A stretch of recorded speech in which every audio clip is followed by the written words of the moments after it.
le Seigneur, on vit des victoires puissantes. Amen. Amen.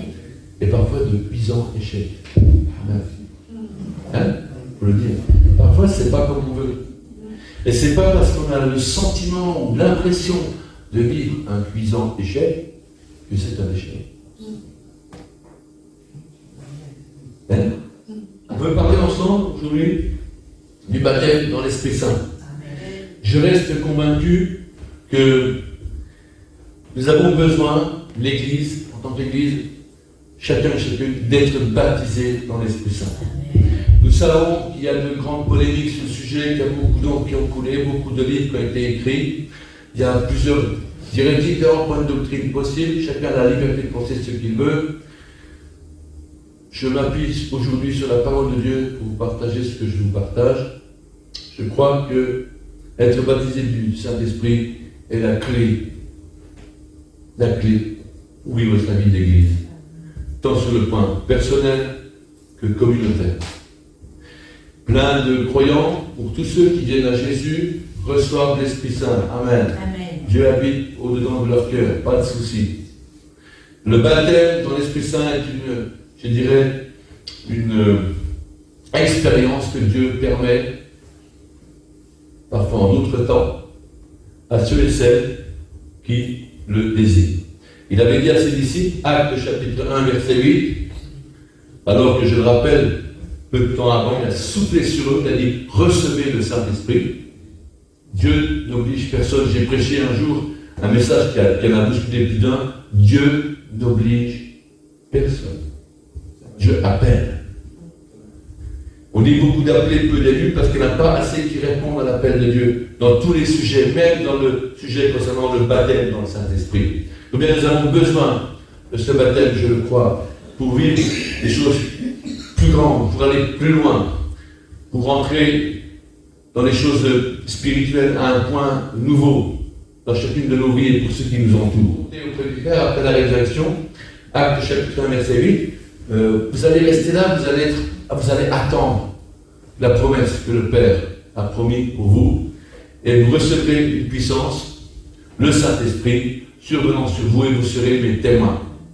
Je crois que pour être un témoin efficace, il faut que Christ vive au-dedans de chacun et de chacune. Je crois que quelqu'un peut ne pas être baptisé du Saint-Esprit, ne pas être baptisé du Saint-Esprit et être un bon témoin. Je crois que quelqu'un peut être baptisé en Saint-Esprit et être aussi un bon témoin. Le Seigneur, je fais une parenthèse, il a dit que la volonté de Dieu, c'est qu'il te connaisse, Père. Connaître, dans le sens biblique, avoir une relation avec Dieu. Connaître Dieu. Alors, comment ça fonctionne? Beaucoup disent, oui, tu sais, l'Église, ok, on a le Saint-Esprit en nous, super. Certains diront, j'ai pas besoin d'être baptisé dans le Saint-Esprit. Tu as le droit, tout à fait le droit de penser cela. Qu'est-ce que dit la parole? Que le signe initial de quelqu'un qui est baptisé dans l'Esprit Saint, c'est qu'il parle en langue. Certains diront, non, on peut avoir reçu d'autres choses. Oui, tu peux recevoir plein de choses. Mais nous croyons que le signe initial pour savoir si nous sommes baptisés dans le Saint-Esprit, c'est que je prie, c'est que nous prions en langue, dans cette langue du ciel. Et on pourrait être 50 et avoir 50 langues différentes de langue du ciel. Voilà. Mais c'est le signe. Si tu te demandes autour de toi, est-ce que j'ai reçu le baptême dans le Saint-Esprit? Chante en langue, prie en langue. Quasiment à chaque manifestation du Saint-Esprit, lorsque l'on parle du baptême du Saint-Esprit dans la parole de Dieu, après, à l'instant même, il chante, il prie en langue. Acte 8, on vient de le lire. Acte chapitre 1, verset 12, nous connaissons tous la Pentecôte. Ce matin, dans le temps de prière, beaucoup ont été inspirés, conduits pour parler de ce temps de Pentecôte, où le Seigneur a ouvert les cieux sur son Église, et l'effusion du Saint-Esprit pour la première fois sur la terre a été propagée en puissance sur une communauté. Ils ont eu sur eux comme des langues de feu et se sont mis à parler d'autres langues. Waouh! Waouh, waouh, waouh! Acte chapitre 2, la Pentecôte. Je vous ai dit une bêtise avant, je vous parlais de Acte chapitre 1, verset 12, où là, Acte chapitre 1, verset 12, Ils sont dans l'attente, vous voyez? C'est ça, hein? Acte chapitre 1, verset 12. Acte chapitre 1, verset 12. Non, ils sont vraiment pleinement dans l'attente, vous voyez? Il est écrit, alors ils retournèrent à Jérusalem, de la montagne appelée des Oliviers, qui est près de Jérusalem, à la distance d'un chemin. Ça va, et quand ils furent arrivés, ils montèrent dans la chambre haute, ils se sont réunis ensemble, et ils ont attendu, Seigneur, tu nous as promis, je veux recevoir. Si dans ton cœur aujourd'hui tu te dis, Seigneur, tu as promis ce baptême-là, je veux le recevoir. Et puis, un autre exemple, Acte 10, verset 44, 45, 46, par exemple. Voilà ce genre de propos que l'on trouve. Comme Pierre prononçait encore ces mots, le Saint-Esprit descendit sur tous ceux qui écoutaient la parole. Tous les fidèles circoncis qui étaient venus avec Pierre furent étonnés de ce que le don du Saint-Esprit était aussi répandu sur les païens, car ils les entendaient parler en langue, et glorifier Dieu. Le signe, pour savoir si j'ai reçu ou pas reçu, je prie en langue. Amen. Amen. Alors, gros paradoxe, est-ce qu'on pourrait enseigner l'évangile sans avoir été baptisé dans le Saint-Esprit?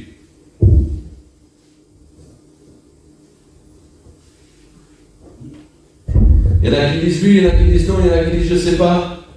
Est-ce qu'on pourrait-on enseigner l'évangile sans être baptisé dans le Saint-Esprit? Eh bien, je vous dis oui. Oui, mais bien sûr que oui. Mais bien sûr que oui. La parole de Dieu nous le confirme. On trouve dans le livre aux Corinthiens des passages où ça te dit, oh celui-là tu es de Paul, toi tu es de Apollos. Vous connaissez Apollos? Le livre des Actes, chapitre 18. Le livre des Actes, chapitre 18. Qu'est-ce qu'il nous est dit? Le livre des Actes, chapitre 18. Il nous est dit ceci, au verset 24. Un juif nommé Apollos, et on parle d'Apollos dans 1 Corinthiens, chapitre 3, et également dans l'épître à Tite. Un juif nommé Apollos, originaire d'Alexandrie, éloquent, il est dit qu'il c'est un homme éloquent. Il est dit qu'il est versé dans les Écritures. Il vient à l'Éphèse, il est dit qu'il est instruit dans la voie du Seigneur. Il est dit qu'il est fervent d'esprit, avec un petit E tout de même. Hein? Mais il est dit aussi qu'il annonçait et enseignait avec exactitude ce qui concerne Jésus, bien qu'il ne connaisse que le baptême de Jean. Voyez-vous, il a appris le baptême d'eau, il croit en Jésus, il a l'Esprit Saint en lui, il n'a pas encore été baptisé dans le Saint-Esprit, mais il enseigne avec une exactitude puissante. Voyez-vous, ne jamais sous-estimer quelqu'un qui n'a pas encore pris, ou quelqu'un qui n'a pas encore reçu le baptême dans le Saint-Esprit. Ce serait une hérésie et une erreur. Nous pouvons prêcher l'évangile, nous pouvons prêcher la parole de Dieu avec exactitude, sans pour autant avoir été baptisé dans le Saint-Esprit. Comprenez-vous? Non. Par contre, si tu peux recevoir ce baptême dans l'Esprit Saint, c'est mieux. C'est mieux parce que ça va t'ouvrir dans une dimension nouvelle, dans quelque chose de nouveau. Parfois, on ne sait pas que prier dans certaines situations. Prie en langue. Intercède en langue, dans la puissance de la présence de Dieu. Je crois que c'est quelque chose de bénéfique. Et je crois que c'est quelque chose qui t'ouvre les yeux et le cœur est là sur je dirais toute la portée du monde spirituel. On peut avoir Christ en nous, avoir capté les choses, enseigner avec exactitude, être versé dans les Écritures, sans pour autant avoir été baptisé dans le Saint-Esprit, juste en ayant pris le baptême d'eau. C'est ce que la parole de Dieu, la Bible nous dit. Mais la Bible nous dit aussi que c'est mieux de recevoir ce baptême. Ce baptême qui ne fera pas de toi quelqu'un de plus exceptionnel qu'hier, mais qui t'emmènera dans des chemins, je dirais, différents. Ce baptême qui va te donner de percevoir des choses spirituelles que tu ne percevais peut-être pas jusqu'à présent. Et c'est comme un nouveau gâteau, c'est difficile si je vous dis, tiens, j'ai fait un nouveau gâteau ce matin, il est là. Parfois, il voit le gâteau, il ne voit pas. où, moi? T'as même pas goûté, tu dis que t'en veux pas? Ah, le baptême, le Saint-Esprit. Allez, j'en veux pas. Mais c'est Dieu. T'as même pas goûté. Mais il y en a, ils sont comme ça. Ceux qui ne connaissent pas, ils n'en veulent pas. Et on ne peut pas te donner un exemple de ce que c'est, il faut le recevoir pour comprendre ce que c'est. C'est une dimension, je dirais, supplémentaire dans les choses de Dieu. Mais vous, cet Apollos, il n'a pas encore été baptisé dans le Saint-Esprit, il a juste pris le baptême d'eau. Il est dit en Actes 18, verset 26, il se mit à parler librement dans la synagogue, et Aquilas et Priscille, l'ayant entendu, le prirent avec eux, et ils lui exposèrent plus exactement la voix de Dieu. Voyez-vous, on se demande comment cette église primitive, cette église de départ, le démarrage de l'église, comment ils avaient autant de puissance.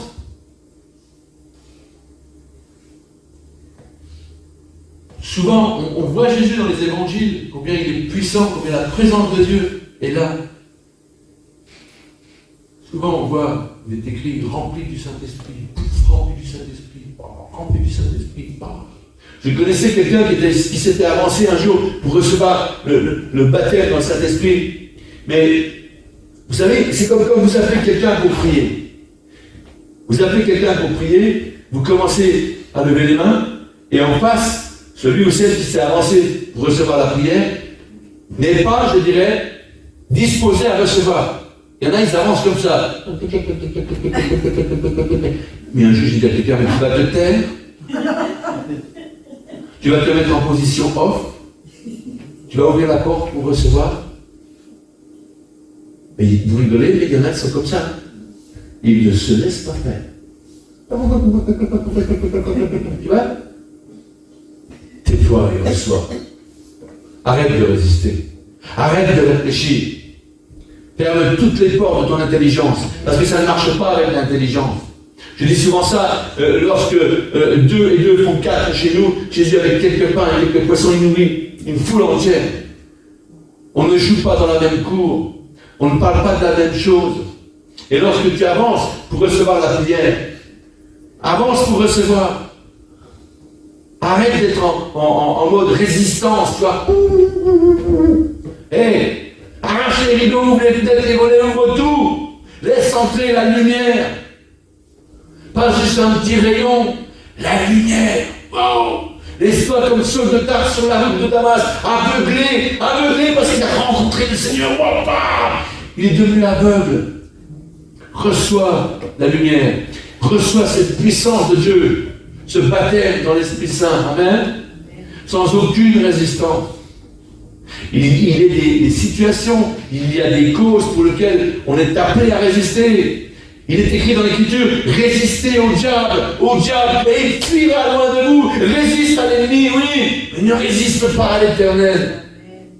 Ne résiste pas à l'appel de Dieu, ne résiste pas aux promesses de Dieu pour recevoir ce baptême. Arrête de résister. Et Seigneur, je veux recevoir. C'est comme si on était lors d'une canicule, il fait 40 à l'ombre, et puis vous êtes dans un parc, et là il y a un grand jet d'eau.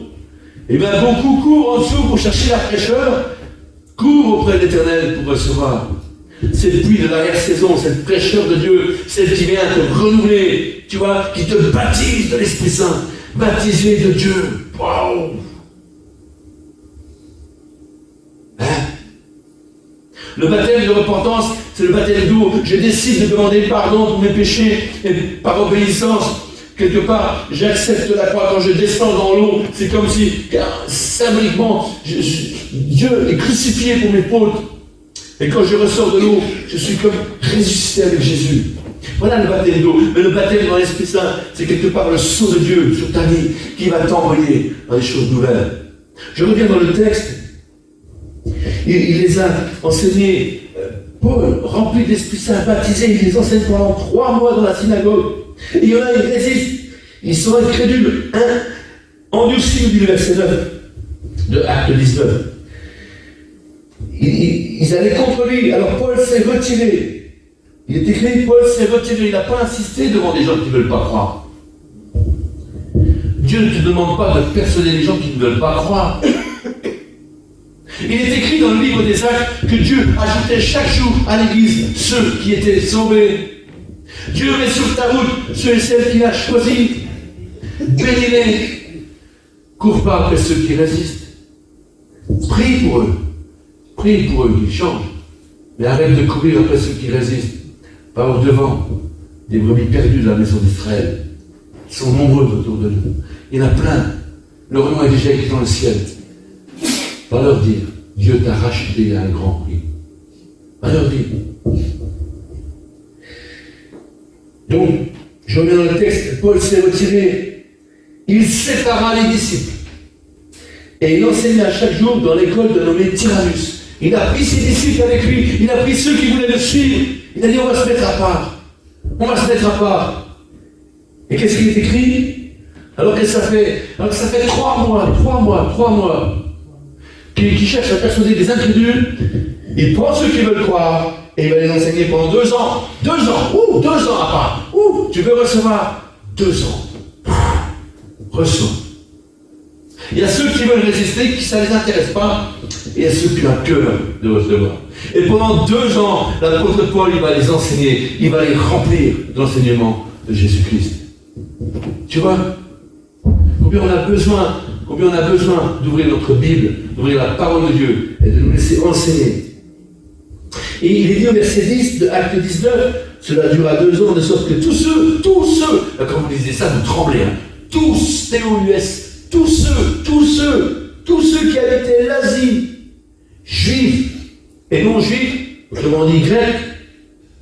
À l'époque, le grec c'était un peu comme l'anglais d'aujourd'hui, c'était la langue universelle. Même à Rome, on parlait grec. C'est pour ça que le Nouveau Testament, je fais une parenthèse, a été écrit en grec pour que le plus grand nombre tout de suite le comprenne. C'était accessible à tous, c'est comme si tu écrivais quelque chose en anglais aujourd'hui. En anglais, c'est international. À l'époque, le grec, pour le monde ancien, il est international. Alors il est écrit que tous ceux qui habitaient l'Asie, les Juifs, les Grecs, entendirent la parole du Seigneur. Tous, il est écrit, tous, ils ont entendu la parole du Seigneur. Et Dieu, verset 11, faisait des miracles extraordinaires par les mains de Paul. Ce que je veux vous dire aujourd'hui, c'est que l'onction de la présence de Dieu qui est sur la vie de Paul. Waouh. Et vous savez ce qui fait la différence? C'est pas Paul, c'est pas Pierre, c'est le dépôt que Dieu a mis en Paul, c'est le dépôt que Dieu a mis en Pierre. Et Dieu ne veut pas construire sur toi, Dieu veut construire sur le dépôt qu'il a mis en toi. Et quand il te dit des dons, je t'ai accordé des dons, j'ai pris ces dons, je les ai placés au-dedans de toi. Je mise sur ce que j'ai accompli en toi. Je mise sur le tout accompli. Quelqu'un m'a dit l'autre jour, nous sommes déjà dans le tout accompli.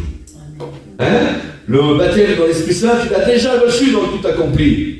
Il te faut juste le valider en disant, oui Seigneur, je crois, je veux. Amen. Il y a la puissance dans la présence de Dieu et dans la foi que tu as reçue du Seigneur. Il est dit que par la foi tu peux déplacer des montagnes, c'est exactement ça. Par la foi tu reçois le baptême dans l'Esprit Saint. Par la foi tu crois que Dieu te conduit. Par la foi tu crois que tu entres dans les œuvres auxquelles tu as été appelé. Par la foi tu crois que tu peux pratiquer, mettre en pratique ce que Dieu a décidé pour ta vie. Amen. Par la foi. Le prophète Habakkuk, il a dit, le juste vivra par la foi. Ni plus, ni moins. Alors bien sûr, après, Jacques le développe, il dit que la foi produit des œuvres, on est d'accord? Pas des œuvres mortes, des œuvres dignes de la foi. Et vous voyez, quand quelqu'un s'avance pour recevoir, ou pour se mettre en action pour le Seigneur, c'est par la foi. C'est pas sur l'éloquence d'un prédicateur. C'est par la foi qu'il a en Dieu. En Dieu. En Dieu seul. Je voudrais qu'on lise le début, du chapitre 19 du livre des Actes. Et là, on commence à mieux comprendre la pensée des apôtres. Ces hommes que Dieu a mis à part au départ pour propager la vérité du Christ. Qu'est-ce qu'il est dit? acte 19.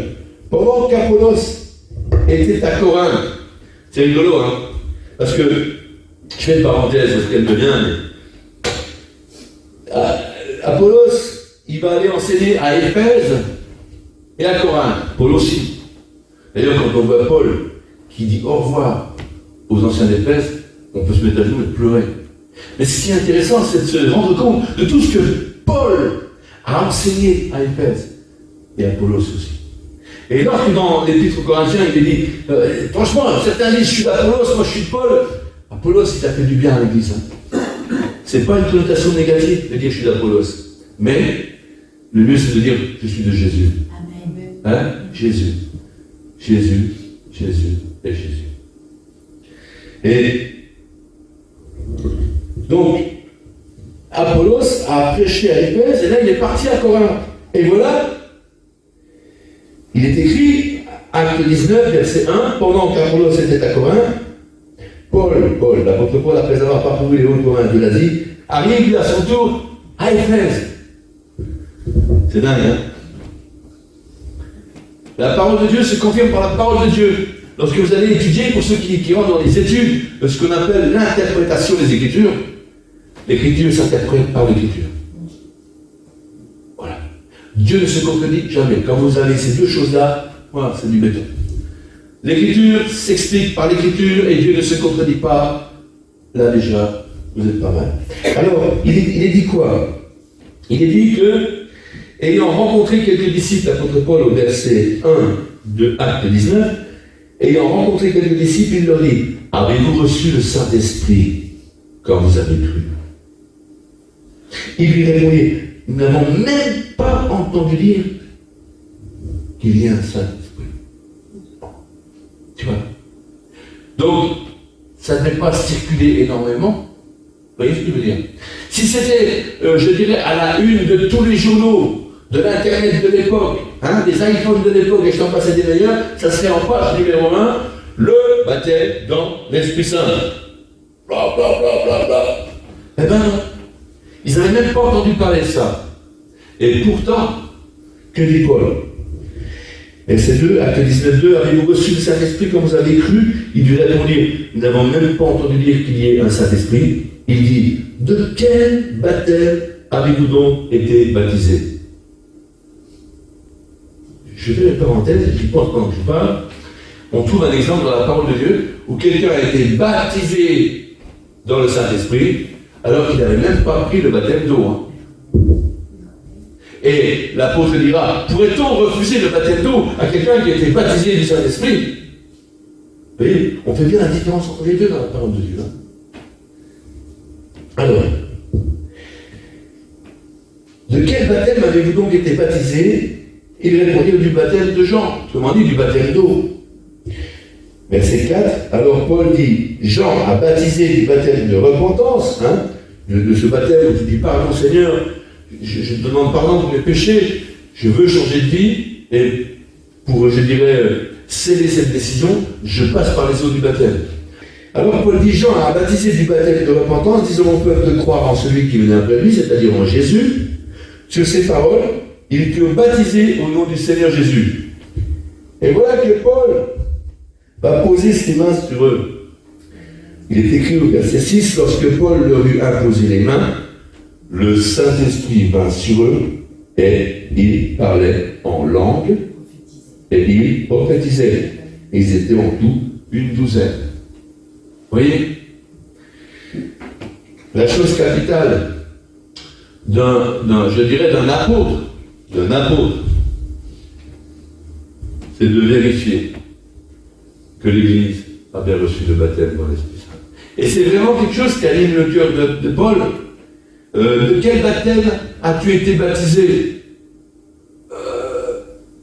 Au mieux que tu saches. C'est une question qui le travaille. C'est quelque chose donc qui est important. Ah, tu n'étais que baptisé, ou tu as été baptisé, ou tu as reçu le baptême d'eau, c'est bien. C'est bien déjà, c'est bien. Hein. C'est très bien. Mais tu sais qu'il y a un autre baptême dans l'Esprit Saint? Ah, j'ai jamais entendu parler de ça. Eh bien, on va prier. Vous voyez combien c'est important d'être baptisé dans l'Esprit Saint pour entrer dans les dimensions, je dirais, que Dieu a prévues pour chacun et chacune. Et je crois que l'Église de Christ, baptisée dans le Saint-Esprit, a daté de l'effusion du Saint-Esprit, a pris, je dirais, une ampleur et une puissance en Jésus-Christ sans précédent.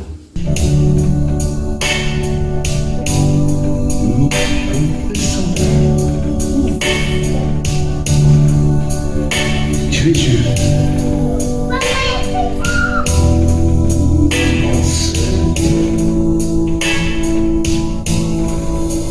Recevez,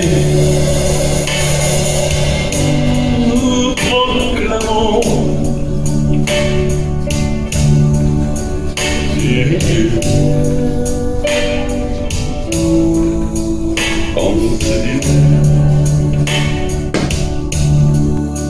je m'attends.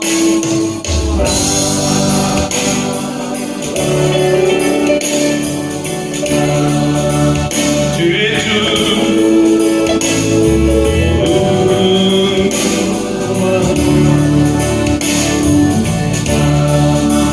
Éclairé de terre.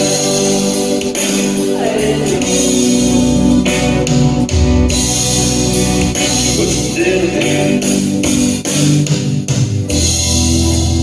Adorant. Postérité. Confessant. Tu es Dieu. En ce lieu.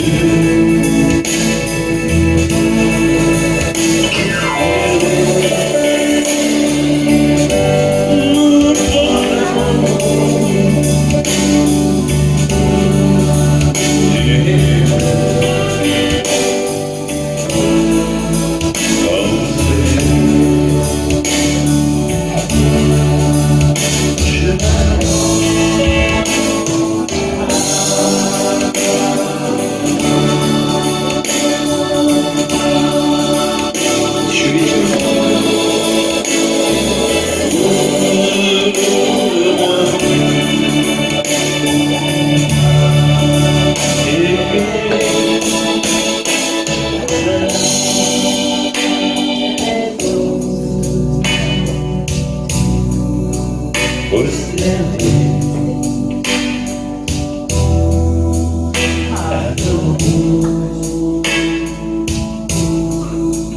Postérité.